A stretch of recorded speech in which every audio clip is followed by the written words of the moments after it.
আজি বনাবলৈ লৈছোঁ দুপৰীয়াৰ এয়া ভোল লৈ আহিছিলোঁ এতিয়া কামৰ পৰা আহোঁতে, আৰু এইফালে মাছ ফ্ৰাই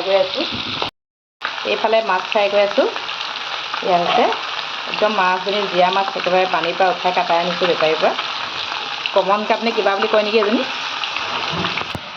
আৰু এইফালে ভোল, আলু, কচু, আলু, কচু, ভোল। যিমানেই কেৰাহী নাথাকক, বেলেগ কেৰাহীও আছে মোৰ, কিন্তু এই কেৰাহীখনত বনাইহে মই ভাল পাওঁ। কেৰাহীখন এনেই ক'লা দেখি, কিন্তু কেৰাহীখন কিন্তু লেতেৰা নহয় আকৌ, এনেই মানে জ্বলি যায় যে কেতিয়াবা, সেইকাৰণে ক'লা হয়। মাছ, ভোল, কচু খাই কোনে কোনে ভাল পায়। মই বাৰু ভালেই পাওঁ, বেয়া নাপাওঁ।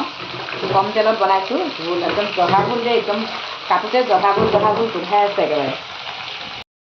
মাছৰ জোল বনাবলৈ হ'লে যে মাছখিনি মানে একেবাৰে ৰঙাকৈ টানকৈ ফ্ৰাই নকৰিলেও হয়, তেতিয়া মানে সিমান টেষ্ট নহয়। একেবাৰে যদি শুকান হৈ যায় ৰঙাকৈ ফ্ৰাইটো এনেই খাবলৈহে ভাল। আৰু যেতিয়া জোল বনাবলৈ হ'লে অকণমান মাছটো কোমলকৈ ৰাখিব লাগে। পিঁয়াজ দি দিলোঁ আৰু এইফালে ভোল, এয়া হৈছে জহা ভোল, এয়া বনাই আছোঁ। আৰু এইফালে মাছ, এয়া এইফালে মাছ দি দিওঁ দেই।